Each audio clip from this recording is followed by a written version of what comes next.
It's all good. Anger management. I'm great at managing people with my anger. I never look for trouble, but it always seems to find me. Usually in a bar. Age before whatever you are. Those who are divided fall. Are we really supposed to believe that I evolved high heels? Nubrak burrowing in, looking for the mount out. Brightwing teleporting herself in, gets the heal. The Emerald Wind being committed, but the return by Malthael has last rights, throws it down on Anduin, isn't quite able to get the kill. They're looking to finish him off. Malthael gets the swap. Dortos secures that kill, and now they're on the hunt. All 5 members here. A big 2-man stun by the Murden there, and they're continuing to press this. And Nubrak is going to go down. Maev may get herself away. Malthael make sure that's not going to happen. 3 kills, and Kael'thas going to be the 4th. 4 kills coming in for Infernal Affairs, turning it right back around. Having a spirit will come through. Light Bomb comes out. A little bit of miscommunication. No, big stun from Johanna. Vala goes down. Joe will trade her life. Great use. Finally, they're able to get the stay a while off. Orphea has been blasted. Imperious in the jaws. He says, you know what? I'm tired of your spears, man. So how do you like it? We do see those pings. Excellent 3-man stun, and that will be a excellent combustion. That will be the first going down. Second going down. Third going down. There's an excellent 3-man kill for the side of Infernal Affairs. I'm a whiz of a whiz. I mean, if ever a whiz there was, that is. Get it? Makeup whiskers? Nuh-uh! This is war paint! I will drag your corpse across the jagged wastes of eternity. There will be peace one day. At least I think there will. How many WoW expansions are left again? Oh. Well then. It is unwise to provoke a crusader. And Falling Sword goes off, landing on that Deckard. Light Bomb coming up. Deckard's gonna be in trouble. He's about to get John Cena. Oh, beautiful, beautiful, beautiful follow-up by that Mephisto with that Wombo. And that's the Wombo potential I was talking about coming from Almost Legends. No shortage of burst damage onto a picked off target, and Li Ming will get that reset. But here we go. We may see the fight in this bot lane. Everybody's here. It is a party over this camp. Both ETC and Sonya are going to arrive as well. Big gravity lapse onto 2 members there from the Kael'thas. That will be Tyrande falling. Leoric in tow. ETC power slid his way in, but is now in deep with 5 members of the red team, and that is going to be a 3rd kill coming in for ALO. With the team fight mind control going up, but misses, and that's a dead Uther. Now, they could get the objective, but they could lose the fight and lose if Phoenix Rising pushes this bottom lane, but we're still going here. Like Summer taking heavy damage from this Johanna. They're all over Asmodee. Coming to order is going to take down Stukov. Tychus is going to go down. Falling Sword going to land. Sylvanas is down. We got a 3v2. Tass is barely up, but Tass is going to go down. We got Bruiser versus Tank. They're both going at it. Still anybody's game.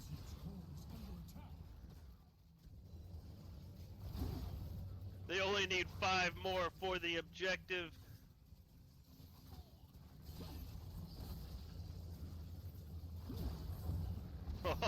Bruiser versus Tank, nobody dies. But we got an Immortal up, and he's gonna land a massive jump. Here comes that bunny hop, and here comes that jump, and Tahaka is gonna go down.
Okay, fix that. Super sorry about that. Whoopsie. Hello, everyone.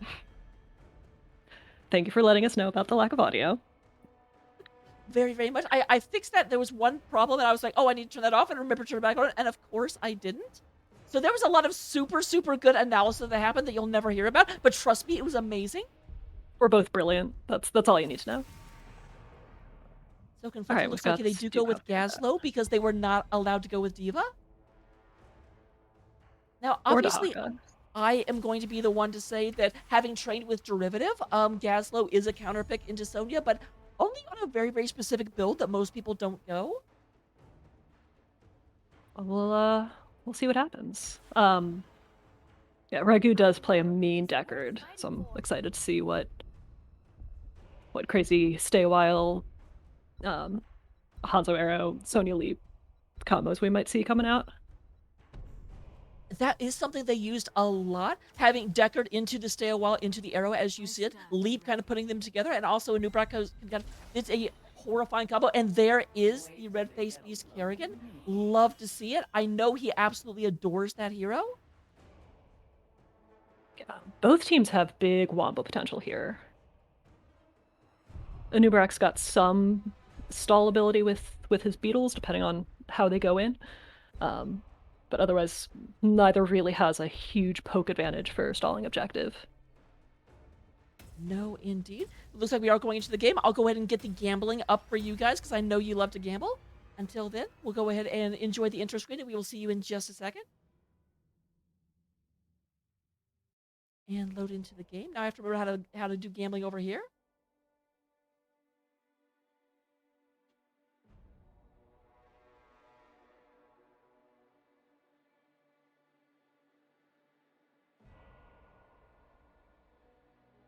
All right, found it.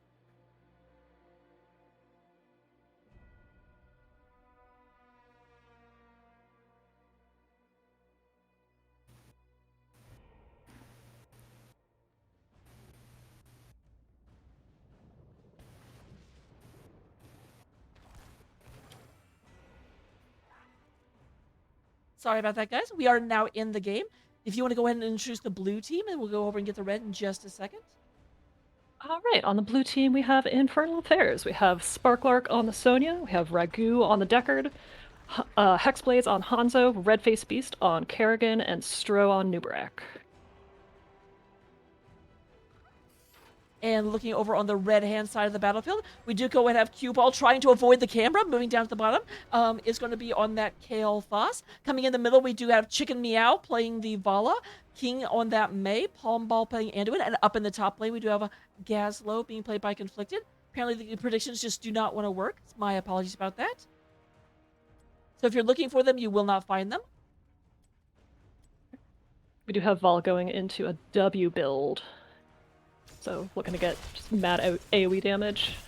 Yep, is not going the super, super amazing but dangerous auto attack build. Which, if you watch CCL very, very prominent lately, and man, this Gaslow up top is going in on Sparklark, does not care. Usually you have Gaslow being back, trying to bait you into turns, but this one's just like, no, I'm all over this, looking at it. But there is a big rotation coming down bottom, looking to get Cue Ball, but Cue Ball kind of sniffed that out, or was told they were coming, and went ahead and moved away. Ragu with a bunch of potions set up at mid. Again, ready to defend against a camp. Right. Neither team on their camp right at 1 minute, but Infernal Affairs stepping on it pretty soon. Thankfully, Hexblade does come over. Can you imagine how long it would take Deckard to take the camp by himself? I think it probably... I actually think that the camp of the opposing team might be taken, killed, respawned before Deckard finished with that.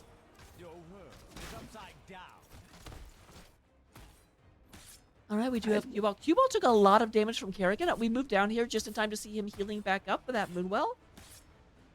And Kerrigan seems not very concerned about having to go into this. All Kerrigan really has to do is sidestep the gravity lapse and then just does all the damage.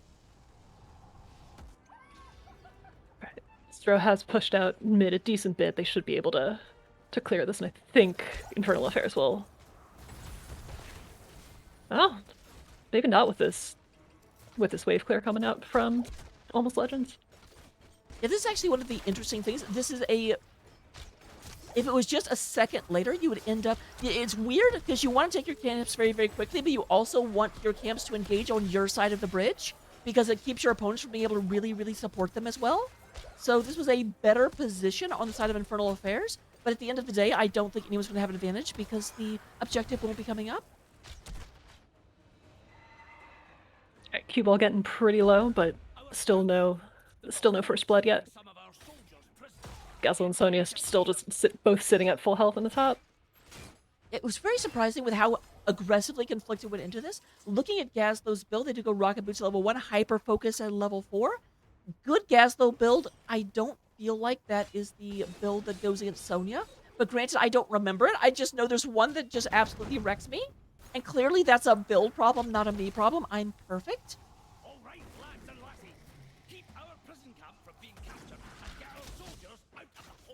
We do go and have the objectives coming up right about now. Palm Ball is guarding that because you definitely want Anduin of all of your characters to be the one on guard by himself. He's very scary, to be fair. I mean, he's the king of a nation, so... Both teams just about even on the race to 7. Infernal Affairs a tiny bit ahead, but basically even. Both teams looking for a second cap on their siege camp. And Almost Legends Ruby once more getting it out first. So, a random question that has nothing to do with anything. Do you think it bothers King, the player, that Palm Ball gets to play the King character? I think you care a lot more about lore than most people. That is 100% true. So we do have, interestingly enough, they have left cue ball all alone in the bottom lane, so this is going to give a little bit of a soak advantage, at least for the time being, over to the side of Almost Legends Ruby. There is a rotation going up top. Neither team really looking at their objective just yet. And it does look like now Kerrigan is moving down below. Yeah, looks like Almost Legends might collapse in. Well, they've got a 5v4 with Kerrigan at bot, though. Yeah, interestingly enough, they're not doing it because we do have the rotation in from Almost Legends, but Anubrak is one of the heroes that can go ahead and just instantly cap this objective by distracting the guards with his beetles. However, a lot of damage on Destro, and we do have the first kill on Destro as burrowed out and ended up coming up right in the middle of that mud pit.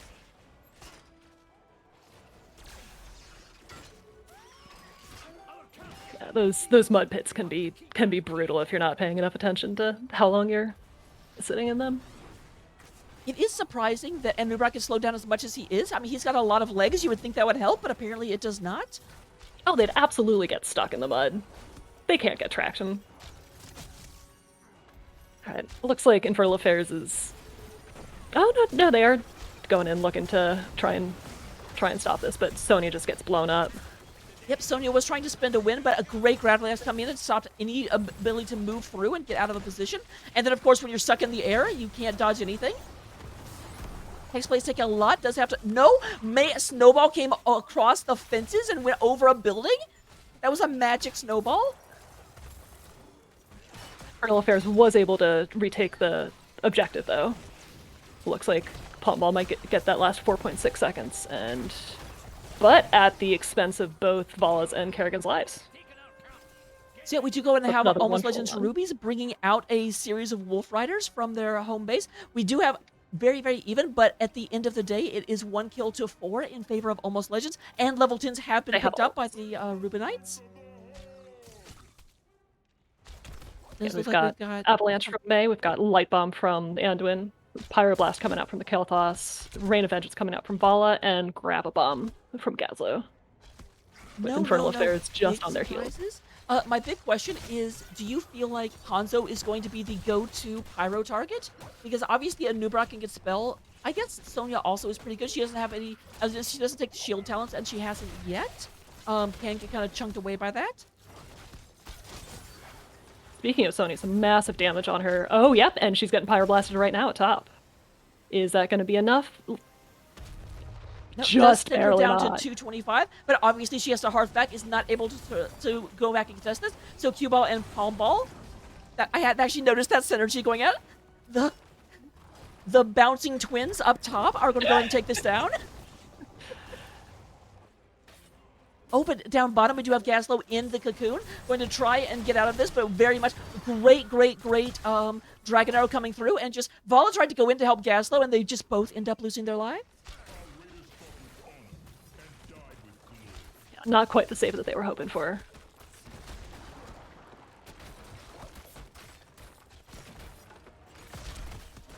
Does look like they're momentarily looking at trading, but as the rest of the team do show up, there is a retreat coming in from Infernal Affairs.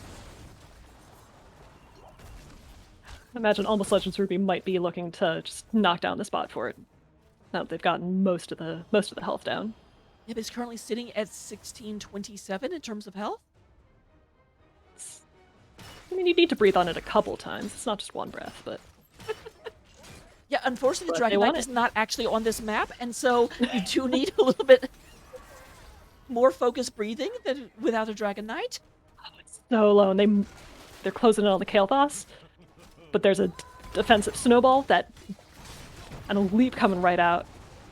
Yep, we do go ahead and have the cocoon coming in, making sure Mei does not go anywhere. I love how Anduin came in, and then Anduin's like, yeah, there's just no. That's 3 ults to get the Mei. To get the Mei, although, to be fair, they also did get the Kael'thas. I think the second and third ults were just to secure the Mei, though. But this does open up the opportunity for them to get boss, and it looks like Almost Legends either doesn't know that that's happening, or just isn't going to do anything about it and push mid instead. Yeah, with Mei being down, I don't disagree with the idea, because who is you going to be engaged if you don't have Mei? Gaslow? Gaslow did not take the engaged talent. At level 4, you do have a talent that cuts your opponent's damage by 50% for 4 seconds. So that kind of can make you a pseudo tank, but obviously he doesn't have it. Can you tell I'm an offlaner? What? Kerrigan top dealing with that massive wave that did get a little bit of keep wall damage. Does look like this boss is going to go down. Will not knock the bottom fort even to the same health that the opposing bottom fort is currently at. Opposing bottom fort is at 194 health. Alright, now that a couple different heroes could breathe on that and make that happen. I'm half expecting Asphodel to take that down from a different game. Just an orb salesman.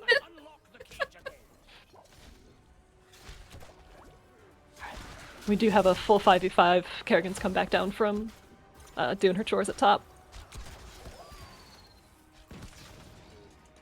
Kind of a funny... Actually, I'll wait for the funny story until... Because right in the middle of Stro going in, Stro does get stunned out by Vala. There is the Dragon Arrow comes through, takes out Anduin, but a 3-man snowball comes out from Mei. Unfortunately, that is a disengaged snowball. However, Stro, Mei, as they disengage, there it goes in. There is a Pyroblast that does absolutely nothing, unfortunately. Nubrak died a little bit too fast for Kael'thas to feel cool. We're down to a 4 versus 4. The red-faced beast is jumping in, does take out the Vala, but has very, very low. There is a Chrysalis out, and King is getting a lot of damage onto them.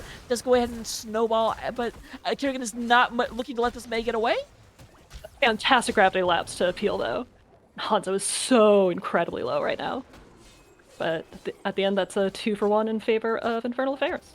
It is, although Anduin was killed off so early, Anduin is already back, so Anduin can actually re-engage 4v4 because the Nubrak will not be back for a little bit. It does look like being wise to this. We do go ahead and have Infernal Affairs back off, knowing Anduin is most likely on the way.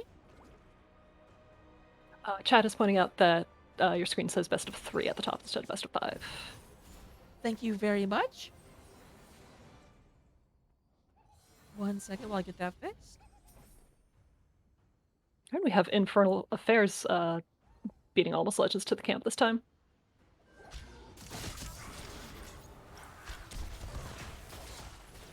Got a big old wave at top for Infernal Affairs. Definitely gonna get some wall damage.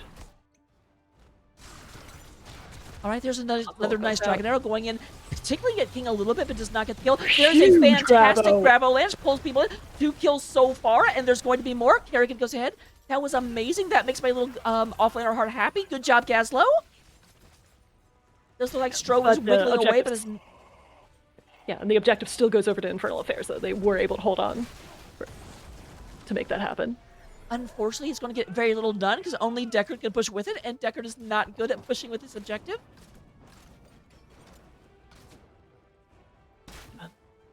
It does mean that that Almost Legends won't get nearly as much value out of a 4-man wipe.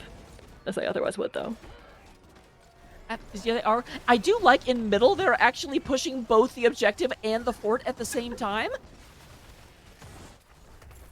But down below, it looks like Palm Ball and King going to try and clean this up. Gazlo, again, very aggressive defense up here in the top lane, taking it out outside the ruins of the top fort.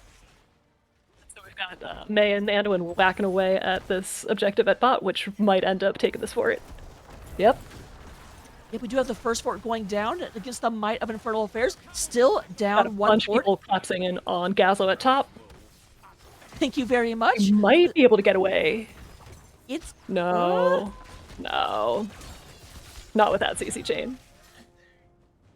Yeah, that was actually a really, really good Dorito coming out of Deckard, because it did force Gazlo to turn away from the wall. And I will never not call it a Dorito.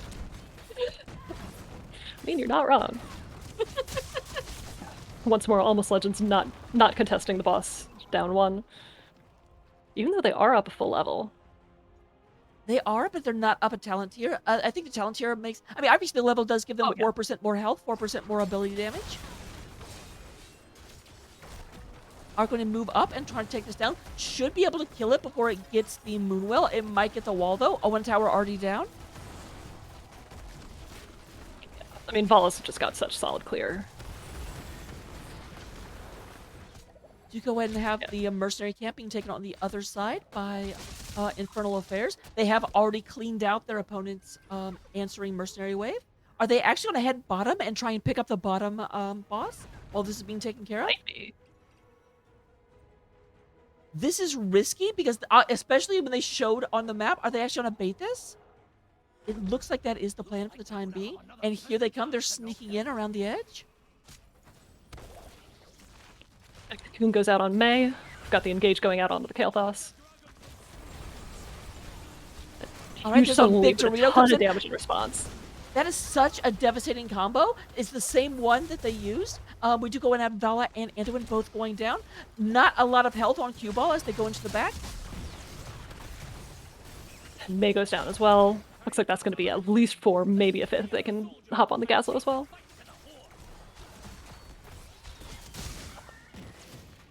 So that's Made that it close, cool but not all the way out. 5-man team wipe. And of course, they say, you know what? We baited the boss. We don't want the boss. You guys are all down. We're just going to run in here. We have an Anubarak. A lot of beetles are going to be distracting from cannon fire. I do like this call. They've got another 16 seconds before anybody's up. Val and Anduin can do some defense, but not much. This is definitely at least one keep. They're probably going to be able to knock down mid-fort as well with that mercenary camp. You do have to wonder why the cannoneers inside the forts just hate tiny beetles so much. It looks like they're gonna ignore mid and go straight for bot boss. While Almost Legends is still spawning. Yep, they will go ahead and get that middle fort, but obviously giving up on the keep. But do go ahead and get the boss.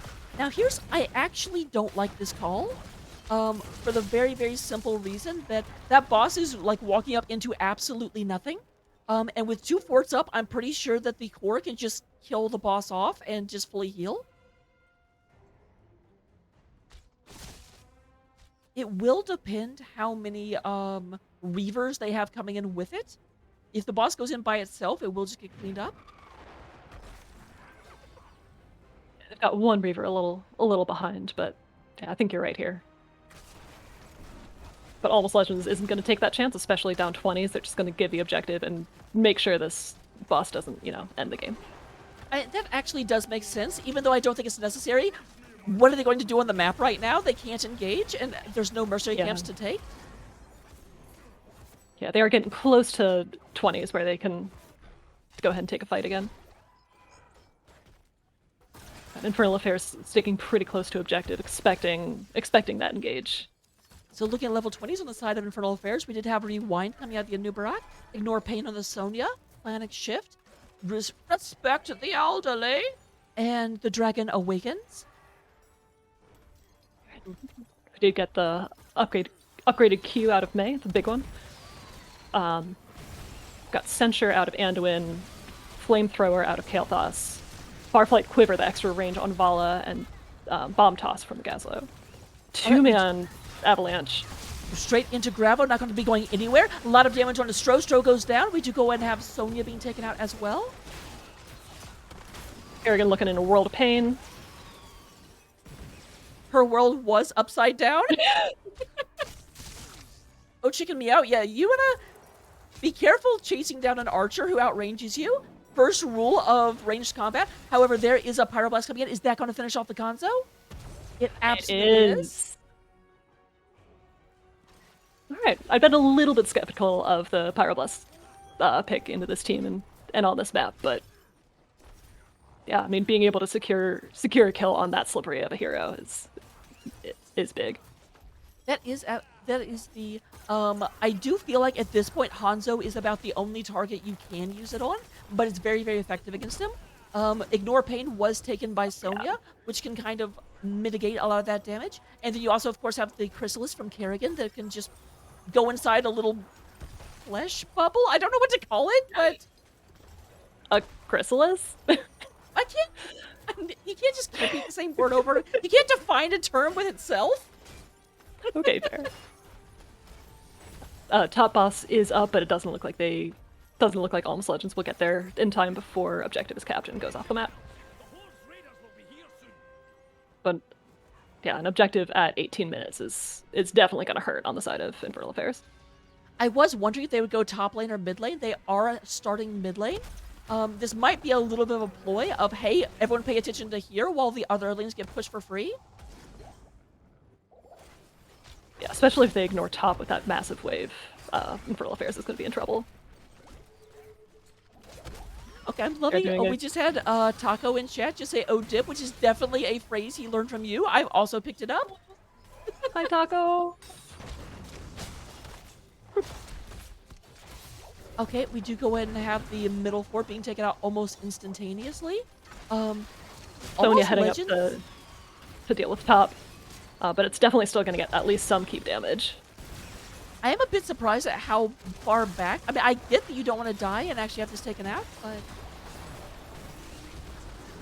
Big ult coming out of Hanzo, but Kael'thas managed to survive with his shield and a fantastic pull out of the Anduin. I am actually astounded. I thought Kael'thas was dead 100%. He didn't look nervous.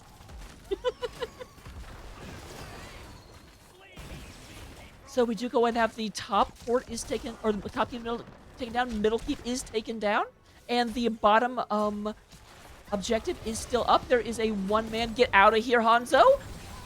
Go take a frost bath for a second. Sparklock goes in, but the rest of the team is actually in the middle of a fight, so there is no follow-up to that leap.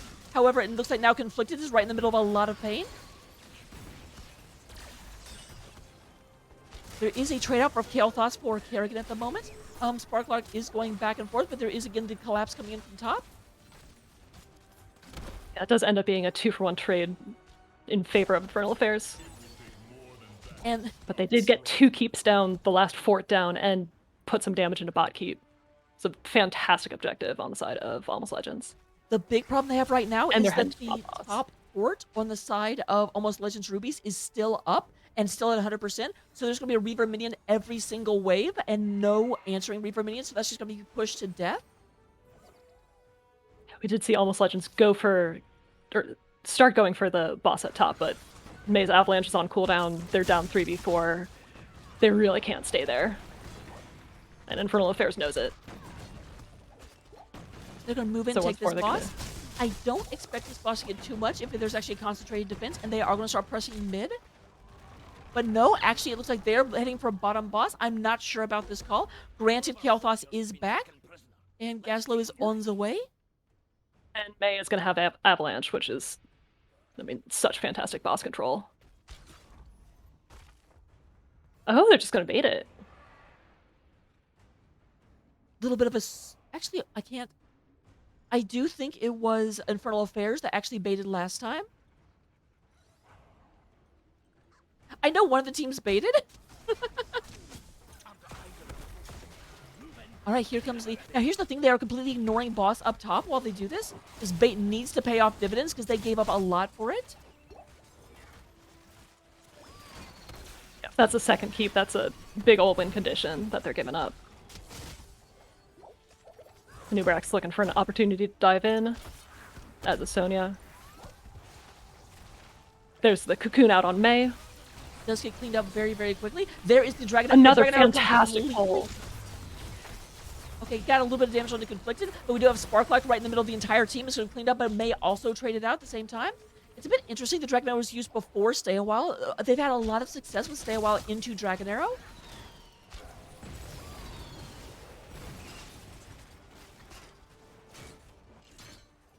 Right, so boss was cleared out, and on the flip side, Almost Legends does have a decent wave pushing at mid. Don't think it's enough to win, but oh, and there's another kill on the Volley bot. Yep, that is going to force Kerrigan a looking pretty low retreat. though. Oh, and here comes Pyroblast. Do we have Chrysalis, or has it already been used? Not sure, because Pyroblast was canceled, looks like. That, I was totally like mousing over toward look at the Kerrigan, and then I'm like, I don't know what happened. Okay, now it's Stro. Stro goes ahead and just very, very quickly slurps up something and says, I don't care. I'm a Nubrak. I have spell armor for days. Now, they are still fighting this. Palm Ball being very, very brave at the moment. It is 4 versus 3 in favor of Infernal Affairs. And Vol and Mei are going to make it there at just about the same time. Mei a little bit sooner because it's on their side of the map. But they're not going to be without Sonya for long at all. There comes another Dragon Arrow. An Avalanche moving everyone out, but no real ability to follow. However, we do have Gaslo actually manages with those like ranged bombs to go ahead and take out Kerrigan. Now we have an advantage on the side of Almost Legends as they start pushing their opponents out. Ragu in a lot of trouble. Conflicted looking at this. There's a big old bomb, and we have Decker just ragdolling away into the bushes. It's now 5v3 in favor of Almost Legends. It's like they're gonna opt for objective instead of just pushing a win, though. Don't disagree with this, although I do think a push to win could actually be successful at this point. Especially at top, they've got 3 Reavers up there. But it's pushed fairly far out. If there were 2 keeps up, I would agree with this 100%. There's another Dragon Arrow, but again, just gets a little bit of a tickle on the... Actually, King goes back into it. I'm trying to go back in and save Conflicted.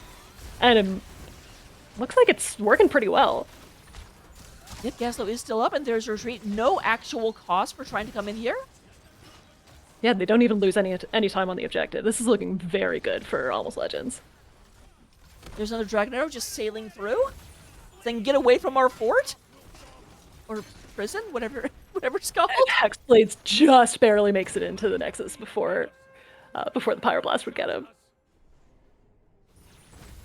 So we have another round of Wolf Riders, and middle and like top are both pushed very far at the moment.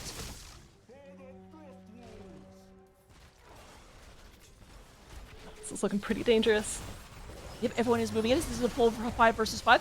Here's the thing, though. You can't stay here too long if you are Infernal Affairs. Nice 2-person avalanche coming through. We do go and have a big old blam, but there is the Dragon Arrow goes through. A lot of damage on the cue ball. Kerrigan goes down. Cue ball not looking too healthy. Almost Legends looking super low in a bunch of places, but still managing to keep it at a 2v2, or 2 for 2. Actually, and they might even 1 get for kill 3. Decker. It is advantage for Almost Legends because only Kael'thas went down. I can count. I can count. That is almost assuredly going to be game as 2 packs get here at the same time. Only Nubrak and Deckard, very, very well known for their ability to burst people down, are going to be trying to defend this. The boss is already down to 6,000. It looks like this will be the end of the game. And first game goes to Almost Legends. The GG. I want to say if they win Division D, if they win the 2 of the next 4 games, then we are almost assuredly going to have to change their names to actually Legends Rubies. Yeah, very close game though. Really well played by both sides. We ended up with just 20 kills to 19, slight advantage to Almost Legends. But all in all, yeah, really well played all around. Oh, absolutely. At the end of the day, what we end up really seeing is just both teams went in for wombo combos, went in for I'm going to hold you in place and Dragon Arrow comes through.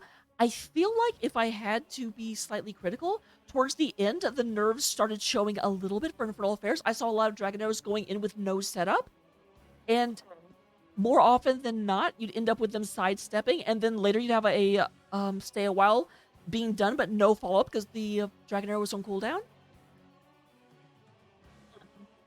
It's still top hero damage in the game, but if it's not getting those kills at the right time, then the number doesn't matter. So insane healing numbers out of the Deckard though. That was about what I was just about to say. I'm like looking at things. I don't usually like to just directly compare, oh, this healing versus this healing. You have to look at effective healing. But my gosh, you have double. Pretty much, you have double the healing coming out of Deckard. Fantastic play from Ragu. Looking at, as you said, Hexblades leading the team in damage at 85,000. So only 15,000 behind Deckard's healing.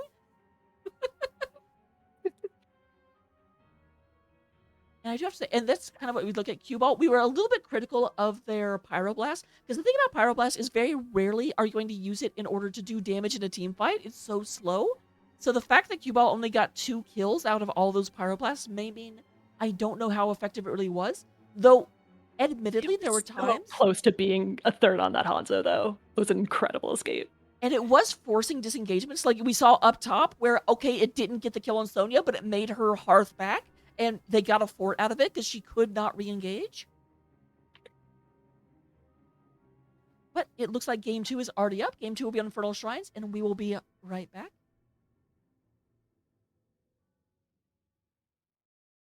Anger management. I'm great at managing people with my anger. I never look for trouble, but it always seems to find me. Usually in a bar. Age before... whatever you are.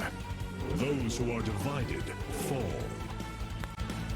Are we really supposed to believe that I evolved high heels?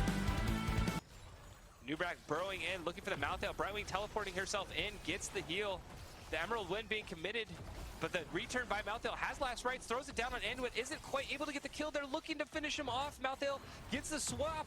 Dortos secures that kill, and now they're on the hunt. All 5 members here. A big 2-man stun by the Murden there, and they're continuing to press this. And Nubrak is going to go down. Maev may get herself away. Malthael make sure that's not going to happen. 3 kills, and Kael'thas going to be the 4th. 4 kills coming in for Infernal Affairs, turning it right back around. Having a spirit will come through. Light Bomb comes out. A little bit of miscommunication. No, big stun from Johanna. Vala goes down. Joe will trade her life.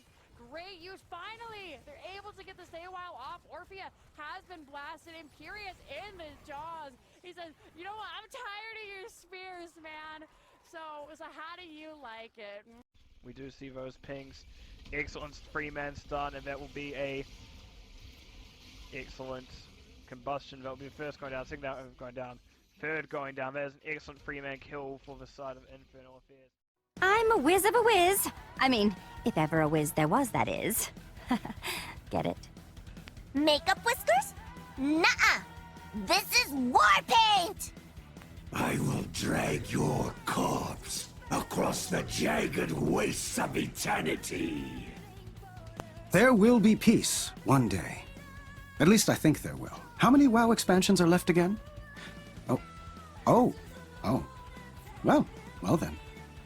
It is unwise to provoke a crusader. Hello, everyone. Welcome to game number 2. Did not wait for the entire intro to play through, because you know what? We saw at the beginning, and these teams are ready to go, and I would much rather cast a draft than I would watch an intro again. Yeah, I like that decision. I support it.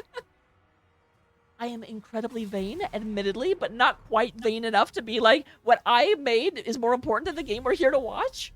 We do once again have a ban out on the Diva from Infernal Affairs, once again conflicted. Your Gazlowe was scary, but your Diva is even scarier. Infernal Affairs did opt for first pick, so almost Legends picked Infernal Shrines. This is, to a certain extent, Infernal Shrines kind of feels like the same map we just played, because it's a map where an objective spawns somewhere on the map, and you have to occupy it for a certain amount of time before it comes online for you. These bans are also feeling awfully familiar to me. Yeah. Trying to figure out how to combine ban and deja vu, but Ban-Ja Vu just doesn't really roll off the tongue. Ban-Ja Vu. Do, do, do, do, do, do. So what's really interesting to me about this is that Infernal Affairs is not changing their ban strategy at all, despite losing game 1. To me, they say that possibly in response to what I actually said, that was not a they outplayed us. That was a we made mistakes. So we just need to fix what we did wrong, and we have them easy. We don't need to take away tools from them. They are saying that one of their or that the only mistake they made was letting them have Anduin, so Urgu is snapping that up for first pick this time. Yep, not going to be on the Deckard, which is surprising to me because the Deckard did such good. Oh, hello. They really switched it up. This is a different game. Okay. So we have. So here we have. I said I expected Asmodan to queue from a different map. Apparently we found the map. It's going to queue back in time. Does that? I guess only Chromie can really do that. Just leave an echo on one map and go play another game. Right. We do see Infernal picking up Joe and Hanzo. Maybe looking to do a Falling Sword light bomb combo. And we still have Hexblades on that Hanzo, as we said. Not surprising, did do an amazing amount of damage, #1 in the game. They also do go ahead and get rid of Leoric, which is interesting. I have to wonder if that means we're going to have a heavy, like, Deathwing or something coming out. Yeah, or if they're banning out one of Sonya's counters so they can pick it up and deny that to the side of Infernal Affairs. That was also what I always go for the more She is big really good on this option, map. like, ooh, Deathwing? Jogal? Of course you want a big scary dragon. Of course. I have tried to learn Deathwing is not... No, darn it. And Right, Aresi ends and up being there the is smart one.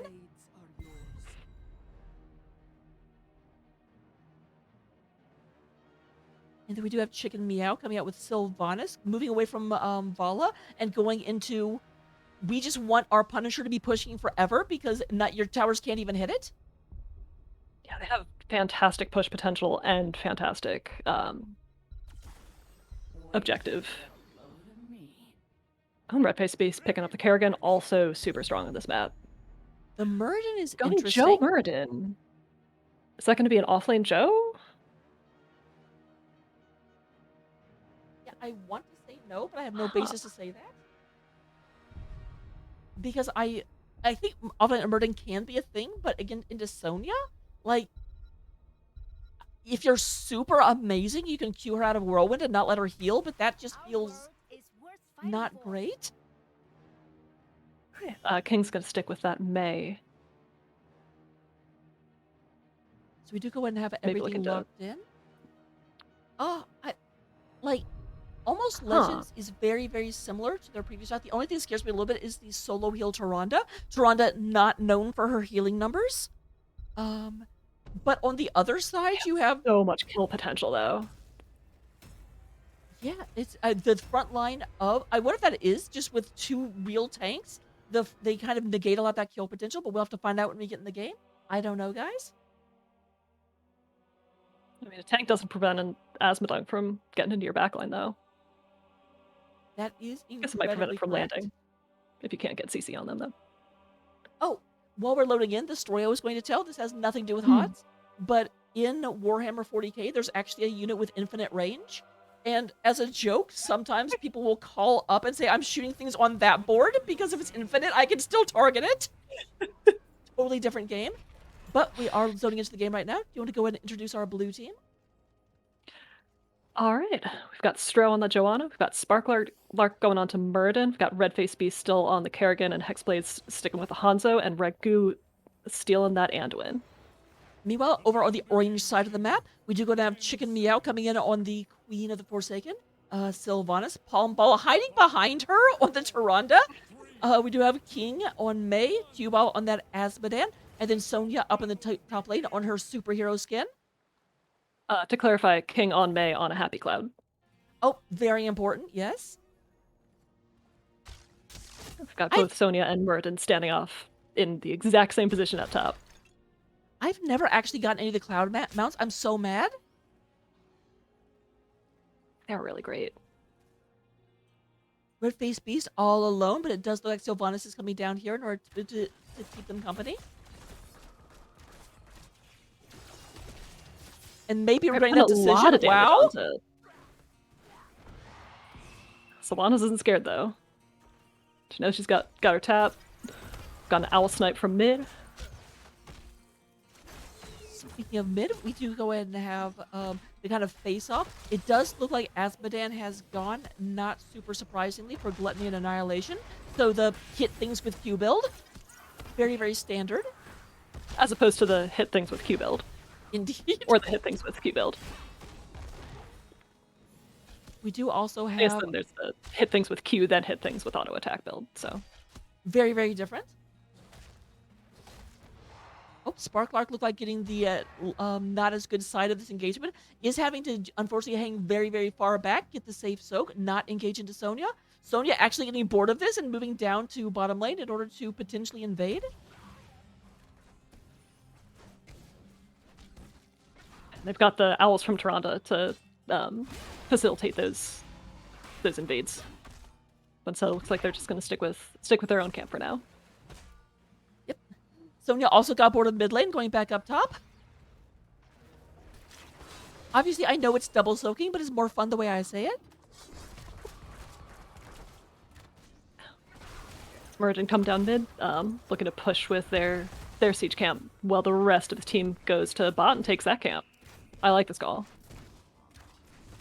Absolutely, a little bit avoidant. We're not going to see any big, huge, flashy plays, but you know what? It is the one that gets you experience. It's the one that gets you structure damage. So do not blame. Although actually, the team in mid does not really get much done. They just kind of Really gave up doesn't. bottom camp for nothing. And you could argue that the bottom camp is also not getting anything done, but hey, you got experience for it. Although as I say that, experience lead for just a second on the side of Almost Legends, but then almost immediately reversed. We've got both teams picking up their bruiser camps. Got Sony doing it solo on the red side, and the Hanzo and Deckard, or not Deckard, Ragu, who's not synonymous with Deckard, but is Anduin in this game. Yep, we will go and have those picked up. Unfortunately, they are going to the top lane, and as the top lane is where this Arcane Punisher is going to spawn, then we are going to go ahead and unfortunately see them not able to get as much split push done, because they'll be right here. But Would you see Sylv and Asmo and Mei all going into bot lane to just whack at structures for a while? I do like this as a play. They're saying, you know, the first Punisher almost never gets more than front wall. So if we can just come down here, take the front wall down ourselves, who cares if they get it? This is Sylvanas plus Asmo is just so much push. Yeah, and Mei took the... Looked like Mei took the disable? Yeah, she did take Slush Ball at 4.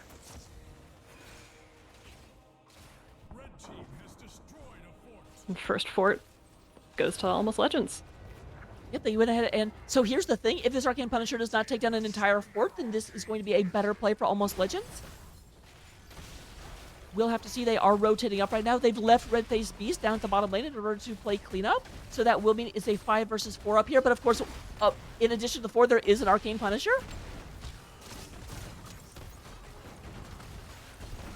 The 5+4 into John Cena. And now it's a 5v4. Are they looking at an engage? A little bit, but... Yeah, It was more about if you don't get out of here, we will beat you, we will mess you up. And so they got out of there. I think that's like when you get pulled over and the officer lets you off with a warning.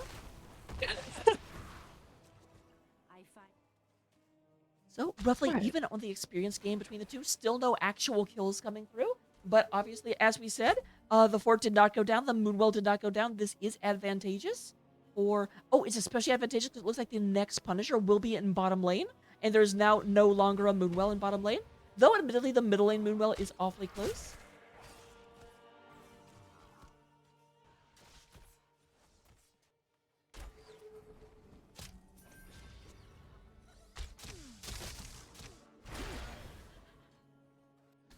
Both sides pick up.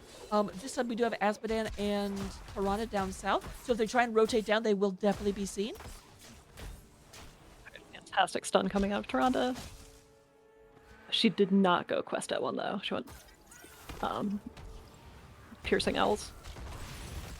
We do see Infernal Affairs collapsing onto that bot camp once again. Yep, and Stro actually managed to hold everyone else off. It looks like this is just be given up on the side of Almost Legends. Looked like they were trying to set up a bush gank.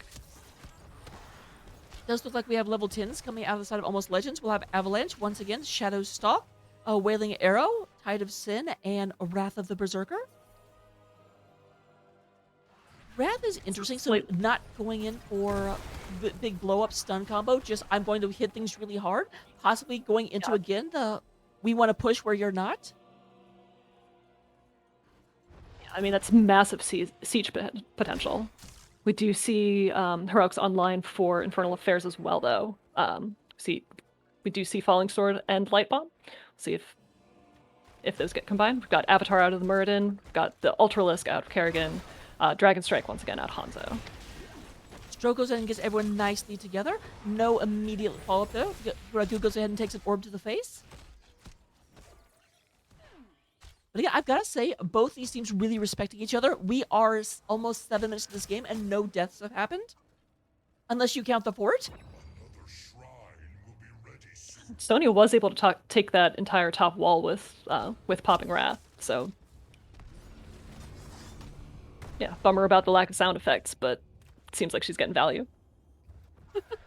I mean, there's still some sound effects. It's just not the big satisfying one that you like to do. No.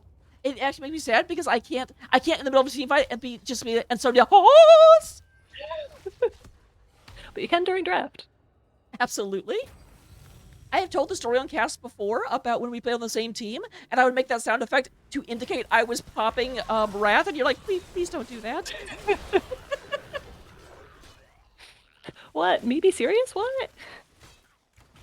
It was I used an ult sound. Maybe the wrong ult, but... It looks like Almost Legends is looking to fight for this objective instead of just split pushing. And that makes sense. I think they did enough damage to top lane. Oh, but here comes the no light bomb following it up. A lot of beautiful arrow going through. A lot of things get caught on. We do have Sparklock getting pulled back by the Anduin and jumping almost immediately afterwards. Like, get me out of here!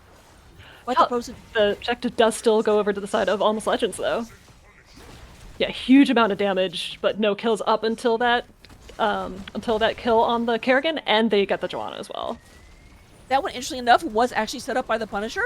Obviously, Johanna must have had Iron Skin on cooldown because actually did get stunned by John Cena and was not able to move out as all the damage just started piling on. This is going to be a lot of damage. Might possibly be the bottom keep.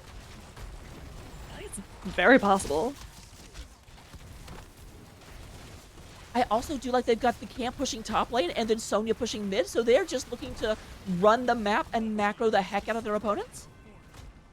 Looks like they're not looking for keep. They're like, let's just go ahead and just win everywhere instead of winning here.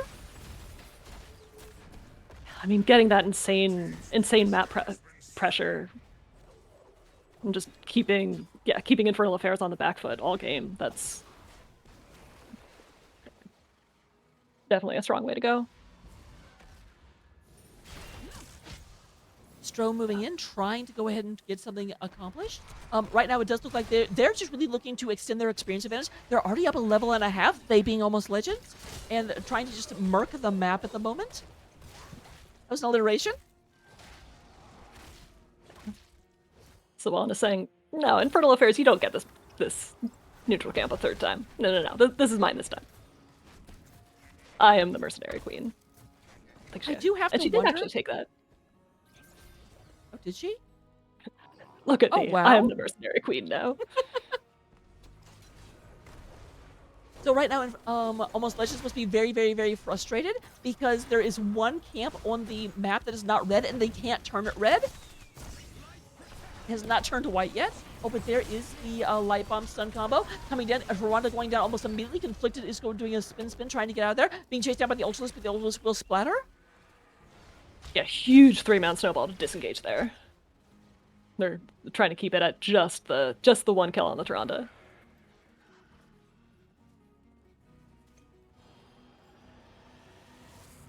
Go ahead and have everyone kind of shirking around. We are at 1 kill to 2, 10 minutes into the game. Very, very, again, both teams very, very respectful and knowledgeable of their opponent's capabilities and not often getting themselves into a position that they can't get out of. But a big push coming up top, trying to move in and contest this top bit. And it looks like this will not be opposed. They're saying, okay, we will trade top port for bottom keep. But the question is, Do you think will Infernal they? Affairs can get back in time to at least contest? Yeah, Sony doesn't. Oh, no, this is their keep. All right, yep, they They do get might there be able to just in punish them for time to watch overstaying? their keep crumble. But there is the, oh, nice D in order to avoid being stunned. But still, a lot of damage coming through. Conflicted goes ahead and gets nibbled on by dragons for a second. May might be in a May's bit of in trouble.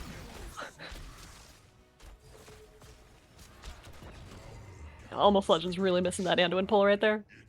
They are up 16s, but down a tank, it's a rough place to be right before objective. And we do have the Mortar Shrine spawning up top. Infernal Affairs might be looking to invade this Bruiser camp. They're thinking about it, but they turn away. No. They do say, actually, they're not even down 16s. I think they probably could have. It might have been the Kerrigan wasn't with them, and they're like, ooh, if we invade it, it'll be a 4 versus 4. Mm-hmm. I mean, that's the huge advantage of just having so much map pressures. You're so rarely going to be able to afford to all be together and take those kinds of fights, even when you do get a kill. They're getting on the objective early though, trying to get a lead and not let Almost Legends get a second objective in a row. So it does look like everyone is back up. They are able to go in, but we're up to 11 skeletal minions on the side of the Mortar Shrine. Red-faced Beast being Kerrigan. This is one of Kerrigan's best maps because she can get the instant reset on the Q and just clear the shrine incredibly quickly. And no real engage coming out of the side of Almost Legends, not yet anyway. This is the problem because they haven't taken the leap. They don't have as good a solution. We do have Wrath coming out, conflicted right in the middle of the entire enemy team. Here comes the engage, but they only need 9 on the side of Infernal Affairs to get this objective. I mean, who needs an engage when you have just constant damage? But Toronto just gets destroyed. Well, that's why you need an engage, because things like that happen when you have one. But they do actually get... Sony's been running around the backline forever and finally does go ahead and secure this Anduin. Is running away and down to about 600 health. Hexblade's looking for this, but will not get it. I can't believe she's surviving that. There were 3 on her and she just pressed E and walked away. I mean, off lanes are amazing. What can I say? Clearly. Hashtag this is what not we have biased. today. So we do have the Mortar Punisher moving down the top lane. This will be going straight on to... This is kind of ironic. There's only one fort that was taken by Infernal Affairs, but it is the one that will be sieged by the Mortar Punisher. Mortar Punisher is a lot of times considered to be the worst of the Punishers, but it sieges like no one's business. Because here's a fun thing about buildings. They can't dodge. Yeah, Asmodean doing a great job of zoning out the team, though, with those giant scary Qs. So they're going to get a little bit of keep damage, but really not that much value out of that. They out of that actually objective. did. They took down the side wall. They didn't take down either tower either. Great defense by Almost Legends. So we are going to go ahead. There's that scouting Q. Does hit Hexblades. Followed up by a nice orb. The orbs are up to 312 stacks on Annihilation. Obviously, only quick math. 88 away from being finished. Mm-hmm. 1 for each key on a piano. I have no idea. That's there are relevant. I mean, hey, it's information I didn't have. Literally, if you had asked me how many keys a piano have, I would have been like, I don't know, like 27? You can tell I've done I'm a sure lot there of work with exist a keys. piano. Alright, Almost Legends go ahead and securing that keep wall, engaging on the Asmodean. Snowball only picks up Kerrigan but sets her way back. Asmodean's still looking in trouble. There's the Q coming out. It hits on the Kerrigan. It does look like there is a turnaround happening. Hexblade's taking a lot of damage. There is Sonya once again. Wrath of Berserker has been popped. They are looking for this. They're looking to be able to move in. A little bit of a damage onto Ragu. Stro is going to Huge jump damage onto Ragu. Yeah, almost sniped by an owl. Looks like Stro's going down though. Murden might be as well, but there's that second pull that Ragu took at 16. I don't know what it is, but I absolutely love whenever the pull gets Murden in midair. It's just such a cool visual effect. It's like in other games when you get a double jump, and it makes no sense that you'd be able to double jump, but you need to in order for the game to make sense, so. Alright, and I love the control coming out of Almost Legends. They are up one person, they are up 20s, and they're like, you know what? If we push in right now, we might lose. Let's just win harder. Yeah, Like, playing it's a it lot so of control. safe. I'll tell you right now, I probably don't need to tell you, I would not have the self-discipline not to run in right there. Yes.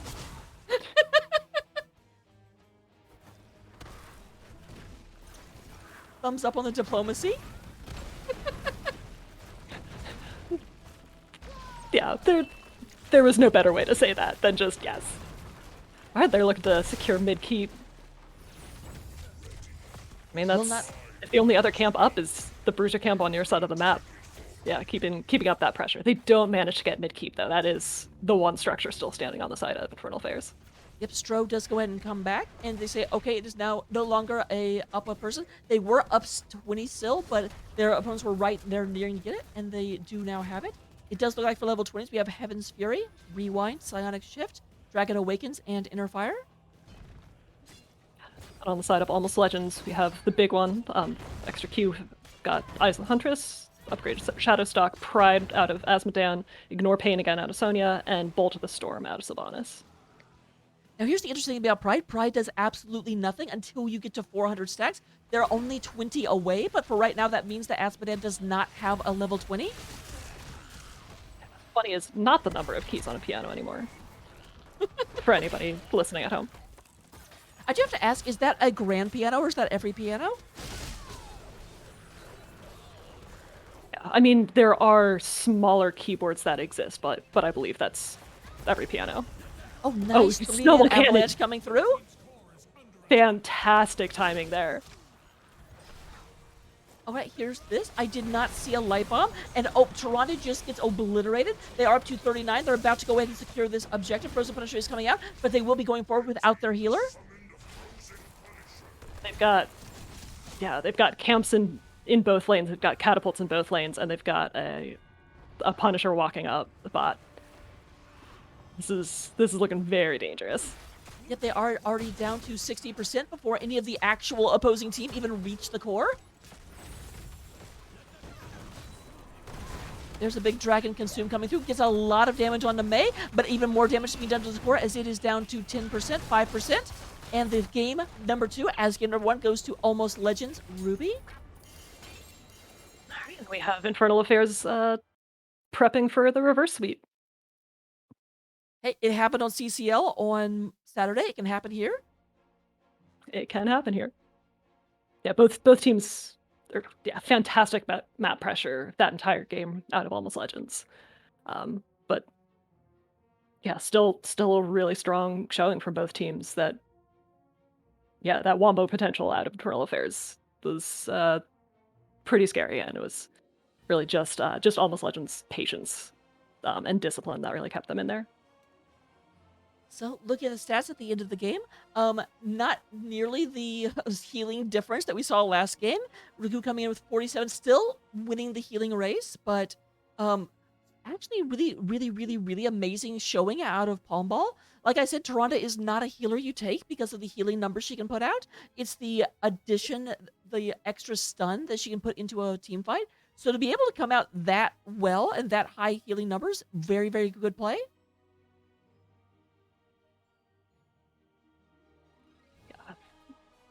One of those awkward moments where I'm like, okay, Ruku wins, but let's talk about the other healer for a second. I mean, Toronto can bring so much value to a team. Yeah, we didn't see any like truly epic owl snipes this game, but there was definitely the potential for them there. The vision control that that helped them with their macro lead. Yeah, the follow-up stuns, and yeah, I mean, just 4 kills to 4, really keeping their team alive all game. Absolutely. The one thing I want to point out, it is 4 kills to 4, which means that the coordination coming out of Infernal Affairs was stellar. Because when you look at the overall damage, Hanzo led the way, but then the 2nd, 3rd, 4th, and 5th most damaging characters were all on the side of Almost Legends. So the damage overall was coming from the red team, but in terms of kills, it was dead even, because when the damage mattered, Blue was there to do it. Real quick, I will show off talents. If you want to copy the builds, feel free, but it looks like we are about to go into game number 3. So I'll get in there. I'll see you guys in a second and look forward to it.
Oh, and we are hopping into draft already. Hello, everyone. We are in the game number 3. As you can see, it is in Towers of Doom. And interestingly enough, as you can see at the top of the screen, we do go ahead and have the first ban coming outside of Almost Legends, which means this map was picked by Towers of Doom. I am Raka, and I am still joined by Anaressa. Hello. And yes, this map was picked by Towers of Doom, as as Rocket just said. Infernal Affairs picked this map after that one. So far, we've had the team with first pick taking the win the first 2 games, so we'll see if that's not true. Yep, this whole math thing is just really not working out for me. Hey, don't worry about it. I'm still boggling trying to imagine 82 keys on a keyboard. 88. It was 12 and 88. There was a 2 involved. There was, yes. And once again, we have Bunja Vu. That is Rocco, a it's terrible almost like joke, I'm but in I love Discord it, and with it's you. mine. You can keep it. Yes, you can keep it as a pet. Or a plant. Give it lots of water either way. If I ever make a NGS team, I'm going to be tempted to call it Banja Vu, and then I won't because my teammates will be like, I am not playing on a team named Banja Vu. Oh, that's different. Right. Oh, we are switching up a little bit. So But same Infernal two Affairs is bans? sticking with that. Yep, same two bans, but okay, so who did they not ban in I The think answer is Brightwing. well, there you go. So Palm Ball is going to be the Fairy Dragon, and Leoric, not having a chance to be banned out in the second phase, is being picked up by Sparklock immediately.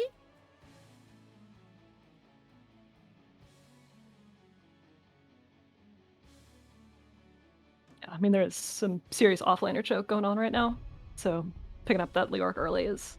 I like that call. So if I were on the side of Infernal, I'd probably go Malthael, because I do think Leoric can hold his own against Sonya very... Well, never mind. Granted, at the same time, if this is played correctly, the two offlaners almost never interact. They just, like, switch lanes the whole time.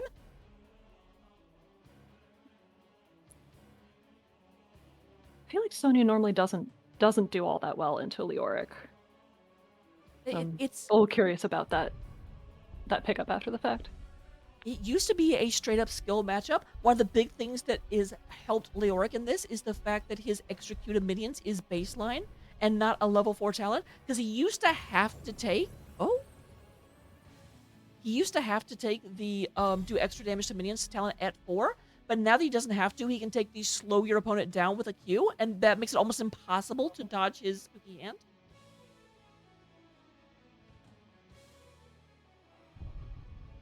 But we have a missed ban on the side of Infernal Affairs. Oh, we can't see chat. We're not referees, but I am hoping they said, oh, that was supposed to be X. Wonder if they'll drop a ban again in Solidarity? Nope, there's the Tastar ban. Interesting, we haven't seen a... I wonder if Tastar is a specific pick they go with on Towers of Doom, because that isn't a ban or a pick we've seen all night. No, it's either... Okay. I called it last all game, right. but it's happening now. All right, then. So, for the first time, we will see Hex Blades no longer being on Hanzo. Ah, the gall of him. And I always love doing this, so this is going to be, Straights.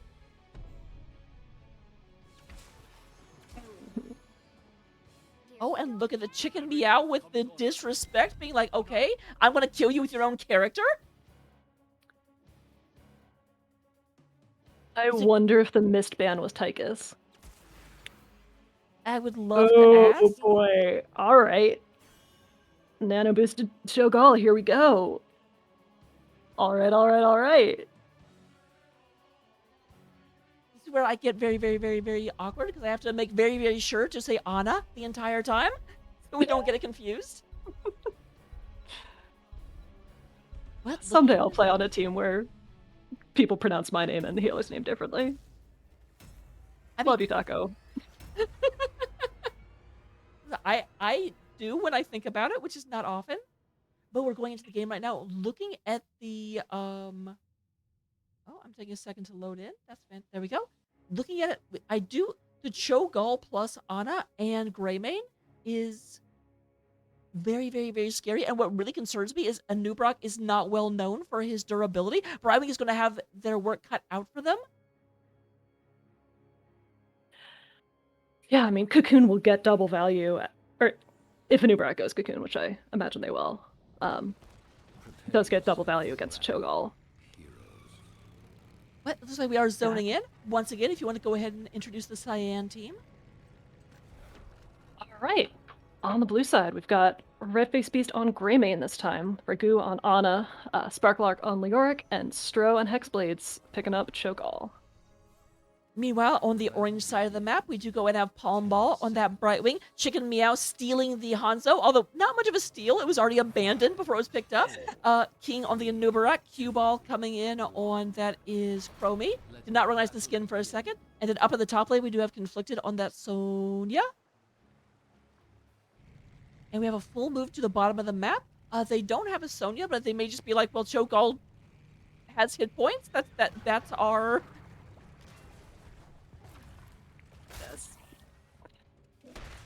It's a big ol' flesh wall. Only even got the big ol' flesh wall skin. Here is the rotation down by Chicken Meow and Palm Ball trying to get this done. go ahead and admire it for a second, and now I'm going to move away because, I don't want to look at it that close. We do have Sonya and Leoric starting the double soak game, starting the ignore the other offlaner and just do chores the whole game. Can you tell offlaners love this map? Oh, quite a bit of damage into Cho'Gall.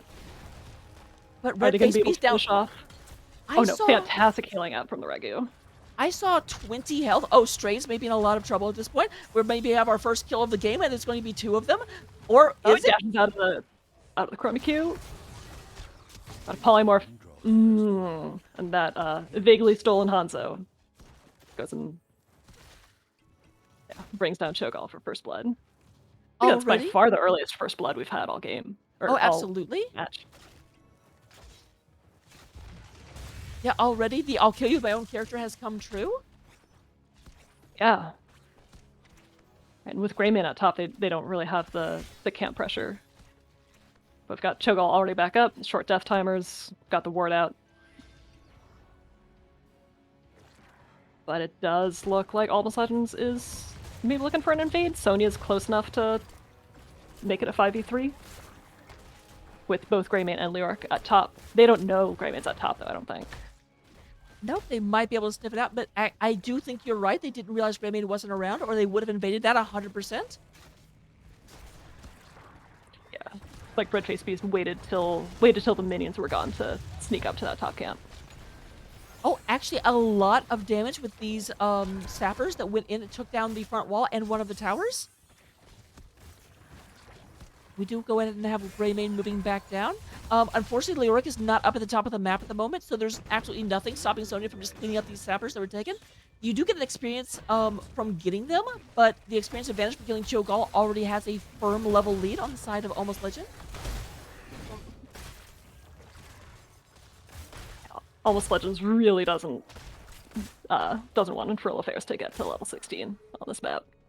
We really want to close it out before Cho'Gall just gets bonkers hard to deal with. Going in on Red Face Beast, is that going to be enough? Nope. We're hitting all these Qs. So we do go and have the battle for the bottom shrine. Offlaner agreement being observed up at the top, with each of them going ahead and channeling it, not interfering with each other. Both offlaners being like, hey, just let me get mine, I'll let you get yours. That way neither team can say we're doing bad.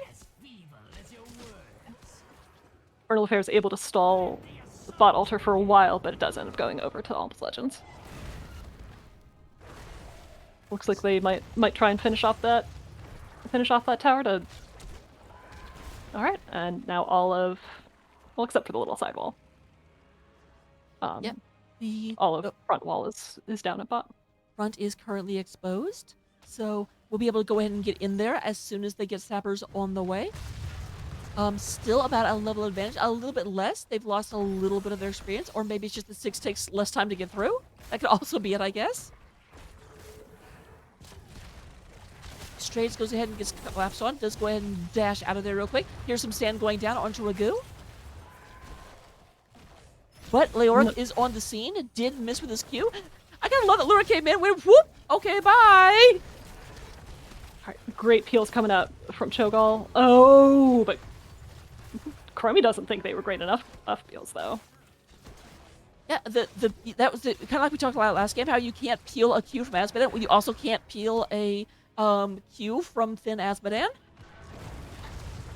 I think it was a W that got him actually.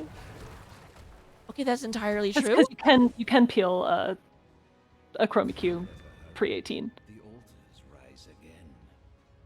You know, I make these great statements, and you have to come along with facts. I wish I had glasses to do the, push up the bridge and then I was, well, actually. Alright, snappers are picked up from both sides. It does look like slowly Sonya is winning this double soak race, although that may just be because of the little detour Leoric took to bottom lane.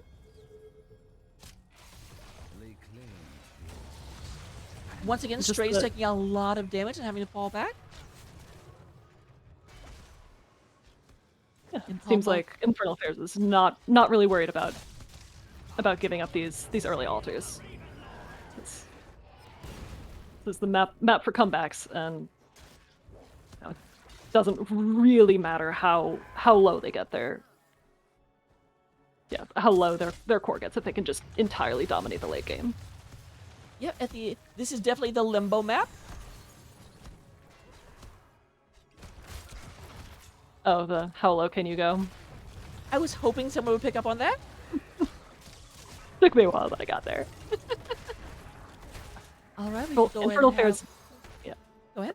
Infernal Affairs down 10, but managing to defend this bot fort pretty well, and waited out till 10's come online for them as well. We do go and have Cocoon coming out the Anubarak, Emerald Win on that Brightwing, Slowing Sands for the Chromie, Wrath of Berserker once again, and Dragon Strike. Giving Infernal Affairs a little taste of their own Dragon Strike. You have hit us with so many of these over the last 2 games. It's your turn. Yeah, I do really like the Emerald Wind pickup into Cho'Gall. A lot of damage going out in Chromie, but Brightwing's going to be able to heal it right up. There is the Cocoon on the Cho'Gall. Right into Slowing Sands. Oh, slightly mistimed. You had the Dragon Strike come out significantly late. Sparklock does move in. Is going to go ahead and leave.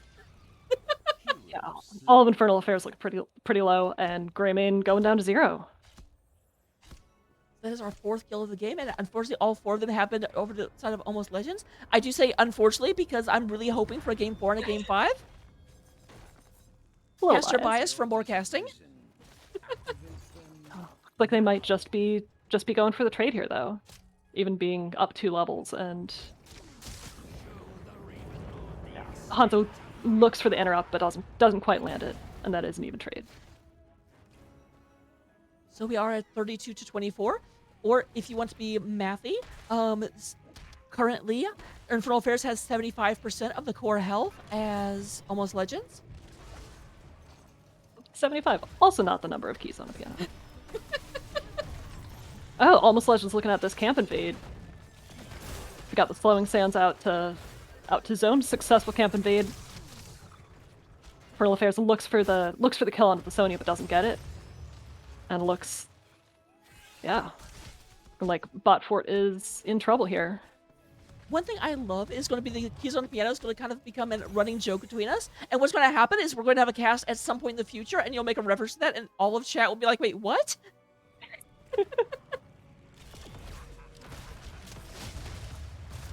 I'm just here to help you all out with your trivia nights. Repetition's how you learn. You know.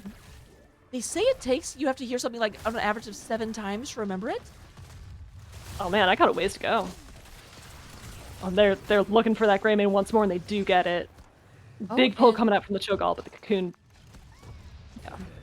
I had not really noticed that Wisdom Duelist was picked up, but is reset back to 0. Ooh. Yeah, straight hurting, but is able to walk away. Same with the Loric. Drop the Entomb. Wasn't really able to get follow-up, but bot fort does finally go down. And looking up, it does look like Sonya has been able to pressure the mid fort down to about 50%, about 40% actually. Top fort, the towers are about half dead. The mid wall is gone. 2 altars spawning.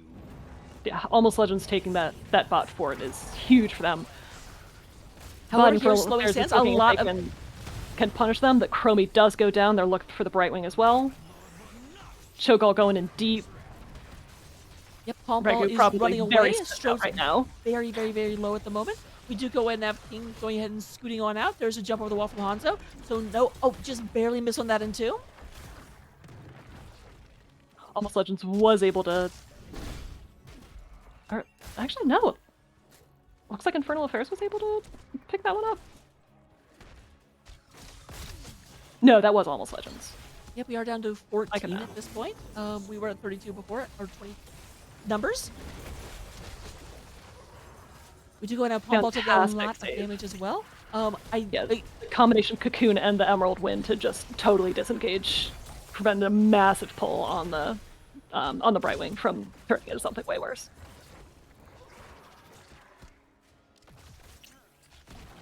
This looks like right now they've got everyone down south on the side of Infernal Affairs, which is leaving Sonya to just push in here. If they're not careful, they've gone ahead and taken mid already. Sparklock is moving up there because there is now the threat of getting 6-capped. Yeah, this is looking pretty rough. Oh, but fantastic. Yeah, fantastic kill on the Hanzo there. So they are moving out. They need to be careful. They are moving out into their own fort, but that is owned by the opponents. Trey's taking a lot of damage. Sparklock goes ahead and gets knocked out by that Emerald Wind. Huge damage. They are being pushed back at the moment. Mid fort is down a lot, but there is the 6-cap coming up. And the shots are starting to come across. We're down to 14, down to 13 now. And they are keeping it up. Okay, we do go ahead and have the mid fort taken. But this is a triple altar phase already. Because a Palm Ball gets middle one with no real contest. They're gonna need to contest top right as well. Hanzo's spawning just about right now. Yeah, they are at 7 health, and if they lose this one, they're going to be down to 1 health on the core. It looks like they're not really fighting it on the side of Almost Legends. Instead, they're taking the sappers down bottom. Trying to get some massive pressure that way. Yeah, if Infernal Affairs doesn't watch out, that's... Yeah, that looks like that's going to be 3 sappers into the core. Yeah, there's no one even in the area. And are they actually... They are...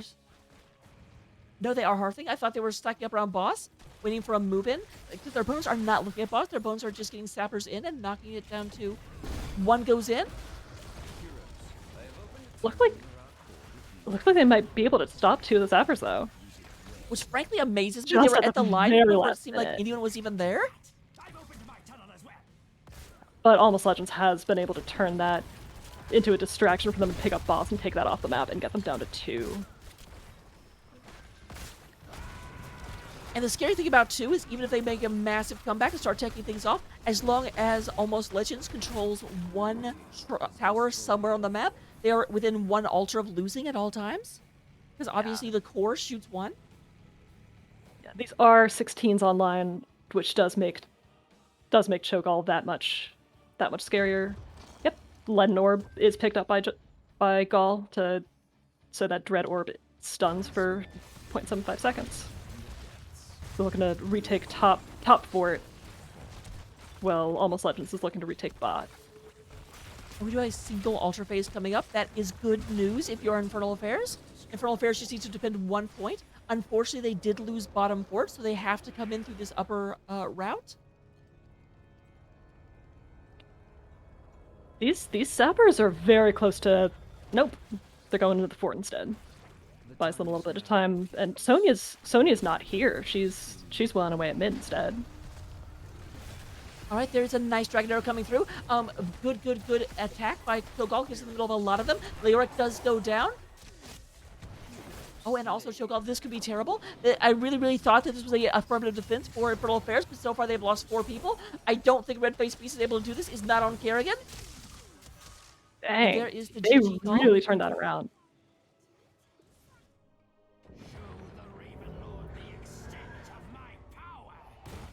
Wow, that last team fight was... That was definitely something. I wish I could go back and watch it again because it really felt as though Infernal Affairs was winning, and then all of a sudden they just completely were not.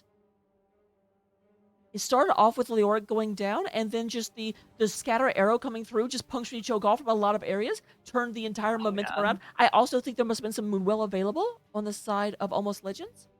But let me go ahead and see if I can get us set up with an interview real quick, because that was Game 3. That sure was. GG's and congrats to Almost Legends.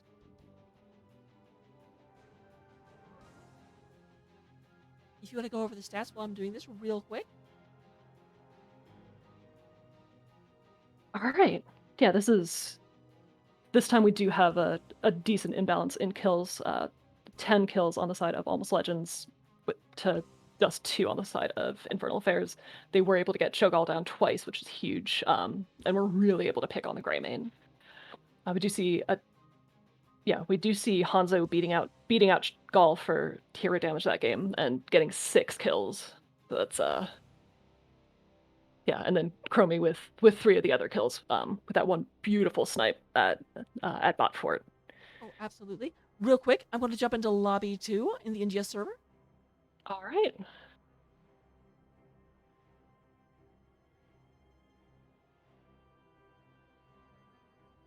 All right, we'll go ahead and wait for just a second to see if they come and join us. Hopefully they will. I haven't had anyone stand me up for an interview in a very long time, but it has happened. So in the meantime, go ahead and jump over to the talents. The Wizened Duelist, I really feel like they were looking at a win more comp. Oh, it does go ahead and look like we are joined by King and Chicken Meow. Hello, hello. Hello. Hello. Congrats, guys. Thank you. That was pretty fun games. Very, Yeah, very, how are very you guys feeling? amazing couple of games. Very, very gimme question going in. How do you guys feel? Absolutely fantastic. I'm sure. Yeah, I feel great too. I'm sure you're just kind of like, oh my god. So that's certainly how I would be at the moment. So looking at things as kind of from a big overview, we started off back in Alterac Pass, and I believe your opponents got to pick that map. What was your guys' strategy going into it? Because obviously, when your opponent decides to pick a certain map, they have something planned for it.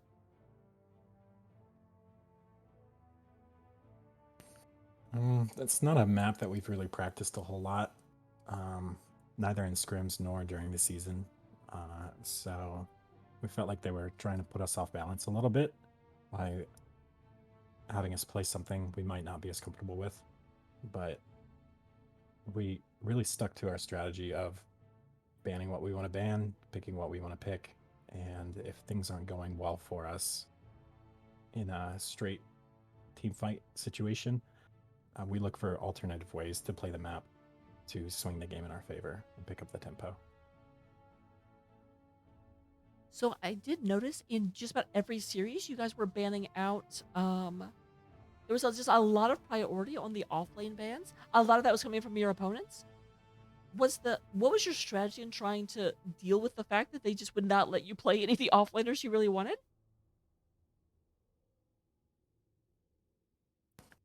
I wouldn't be able to really answer that question effectively, I don't think.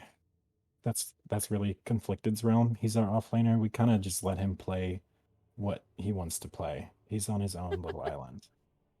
It did look like they were trying to ban him out, though. It definitely I think did. I think he has a pretty wide hero pool. Like, I guess if you look back at the NGS games, you can see that some heroes get favored, but doesn't mean he doesn't play more, right? So. No, absolutely. I'm trying to remember anything specific. That there was a moment where you guys posted up around the bottom boss and were able to pull them into you. Can you kind of just what led to that decision in game number 1, and how long would you have stayed there before you finally decided to just go for boss because they weren't coming? I always get nervous when I see that. I'm pretty sure that was a boss call that ended with somebody calling out, hey, we see them elsewhere on the map. Let's get in a bush and see if they come down here to fight us. So that's how that play came about.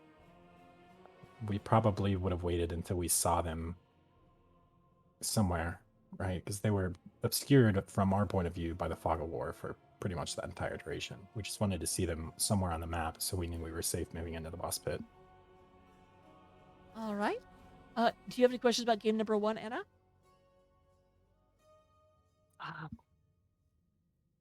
Yeah, Game 1 was really close. It was really back and forth, wasn't it? Like, oh, incredibly. scary.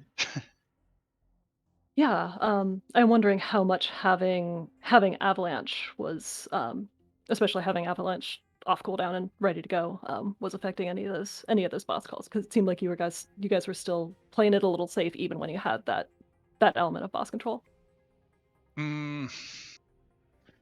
Yeah. I don't think we were thinking about it too much. Like, the Avalanche is a tricky one. It can be hard to hit. Like, if they come barreling in when you're on the boss, I think it worked out well the second game at the end of the second game. But for the first game, I don't think we were really thinking about using it as a like on the boss to push him back or clear them away. Yeah, we were definitely more so concerned about just the Kerrigan and Sonya leaping onto Anduin. Yeah. Anduin was available to save anybody who got leapt onto, but if Anduin was the leap target, then we lost the team fight immediately, just right off the whip. They did really well with their cocoon. Like they kept cocooning one person and running past and kind of murdering people. So I know they cocooned me like multiple times as May, and definitely difficult to play against that. Yeah. Oh, 100%. But thankfully we had the Gaz though, the grab bombs. He had a couple really good grab bombs. Yeah. Oh my god, he completely did. There was one towards the bottom objective that just... I can always tell when a play is amazing because I can't talk about it because I'm too busy just having my mouth agape. But Yeah, moving there on was... to game number 2. Game number 2, actually, I guess I should. Did you have any other questions? I don't want to leave you behind, Anna. No, the avalanche was a big one. Or was the only one, rather. So game number 2 was your map pick, and you took them to Infernal Shrines. After how close game number 1 was, why did you decide to take them to the map that their team is practically named after? It's just a comfort pick for us. We had a particular strategy that we tried on Alterac Pass. It seemed to work out pretty well on Alterac Pass. The strategy works well on Infernal Shrines. Probably better, actually, which is kind of to give up, or at least partially give up, the first objective, and instead favor pushing a tower early and taking an early fort. That works out much better on Infernal Shrines than it does on Alterac Pass. And that's just a comfort. It's a go-to pick for us because it works pretty effectively. Oh, it 100% with the did. Sylvanas and the Asmo, that's just so much siege that you get. So I did notice there were several times where first you did at the beginning, and then later, when they were pushing top fort, you were like, well, we'll just take bottom keep. So you definitely were able to flex those split push muscles, although I don't even know what to call it a split push. It's just like the whole team is going to push over here now. Yeah, it's really like value trading objectives, structures at that point, right? So the other question I do have, both game 1 and game 2, they got a lot of work done with the big wombo into the Dragon Arrow. Were you guys doing anything specific to try and keep that from getting so much value? Because early on it was nuts, but it seemed fairly nullified by the end of game number 2. Yeah, we just started avoiding fights. Once we realized we can't win the fights, we stayed away from them and did everything we could to win everywhere else in the map. Yeah, I think in game 2 they hit us with one really big wombo, and somehow like none of us died, and we came out on top. Like it was, I think it was near the one of the bottom objectives. He kind of caught us in a whole bunch of stuff, and I don't know, just kind of worked out in our favor. Like I don't know. There was an epic avalanche from May that completely shut down the whole combo for late in the game too. Oh yeah, the one that caught in the middle of the light bomb. The last Punisher, yeah. Oh, it was beautiful. Yeah, I saw them barreling in. It was utterly amazing to watch. But that was the questions I had. Do you have any questions on game number 2, Anna? Yeah. How did their having a double tank? How did that affect your mindset, your draft, your decision making? Not too much, I think. If I remember right, one of the tanks was picked later. Honestly, those two tanks, not the scariest combination, I think. You give up something, not having a bruiser. I don't know. Certainly not as scary as other tank combinations. Okay. All right. Yeah, I don't think we really thought about it too much. We're just like, oh, okay, they took 2 tanks, but sometimes that works out. But I don't think it necessarily worked out for them that time. And then moving on to game number 3, the first question I have to ask: were you guys expecting the possibility of a Cho'Gall, or did that Like, did you have to last minute scramble to redo your battle strategy when it showed up? No, I don't think we expected the Cho'Gall, at least I didn't. We were thinking that they were looking for a Deathwing, both in Game 2 and Game 3. We were holding our ranged DPS picks until the end to make sure that we had something that could deal with a Deathwing. So when the Cho'Gall came out, some of the heroes that can deal with Deathwing effectively can also deal with Cho'Gall effectively. So it didn't make too much of a difference in how we drafted. I think we already had like an Ubrak and Brightwing, which I don't know. Their Cho'Gall's pretty scary. I don't know. I watched one of their previous games for the playoffs, and they were definitely deleting people with the pull-in alt, just crushing people. So I think we tried to, after we saw the Cho'Gall, we were thinking like, we want some stuff that plays farther back or a bit of mobility, so we don't get all caught in his giant grab. Absolutely. But the cocoon helps against Cho'Gall. Like, we already had the cocoon. No, I did definitely notice the cocoon was always the target on Gaul, which is 100% what I would expect.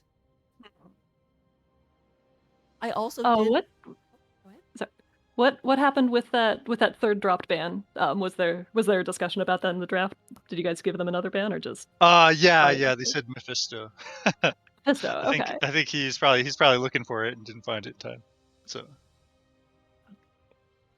I was assuming that would have been Tychus with the Cho'Gall pickup, but Mephisto definitely also works. Well, I don't know. Like, I do remember them playing Cho'Gall into a Tychus, and they were catching him a lot with the giant grab ball. I don't know what it's called, but because Tychus has to be kind of close, and once you get sucked in, he kind of just goes to town.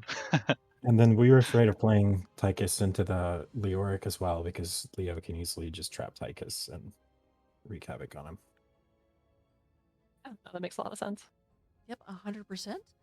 I do have to ask, and granted, this may be a little bit of a unfair question, but how did it feel being able to finally get Hanzo away from not Red Face Beast, Hexblades? Because Hexblades kept grabbing it every time, and finally went with Cho'Gall, and you're like, yes, Hanzo. I felt pretty good. I mean, I wanted to play him all night. He's my favorite hero to play, so I felt nice to be able to play him. It definitely felt like your strategy in game number 3 was to push in bottom, but then what they were really committed to trying to get bottom back, and Sonya just was able to continuously push top and mid, really almost never came down to help you and just kept getting that structure damage, which actually led to a 6 cap. Was that a conscious game-long decision, or was it just kind of what ended up happening? You're like, oh, hey, we can do this? Just kind of the way it worked out, I think.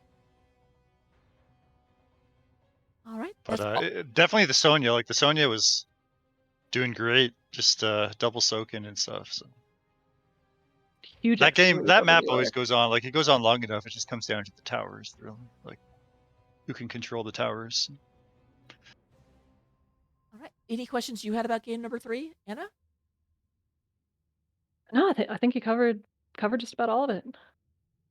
So, last question I have, and this is somewhat tongue-in-cheek, but now that you have won your division, at what point do you become actual Legends Rubies? It's a good question. I don't know.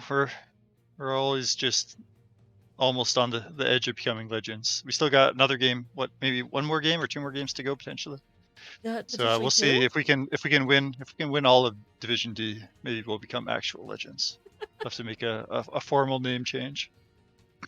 Yep, you have one more game against the winners of Division D Southeast, and then the winner of that will go against the winners of Division D West. Right. Yeah. We're looking at the Division D West. We've been watching some of those games. We see Maximum Thrust is doing pretty good. I think that'd be a fun matchup if we can make it that far. Well, good luck. On the prize already. I'll try and be here if it happens. Any last comments, Anna? No, just do you guys have any shoutouts that you want to make?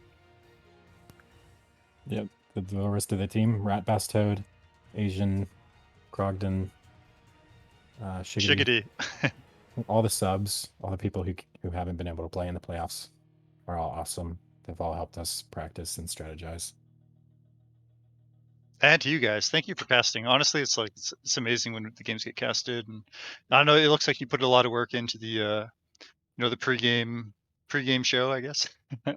So I really appreciate it. We all have a lot of fun watching that, looking at the highlights and all that stuff.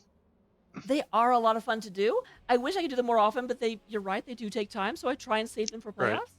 playoffs. Yeah, it's a nice touch. But yeah, I'll go ahead and let you guys celebrate the after party. Don't do anything I wouldn't do. All right, sounds good. Thanks a lot. Thank you. Congrats, guys. Bye.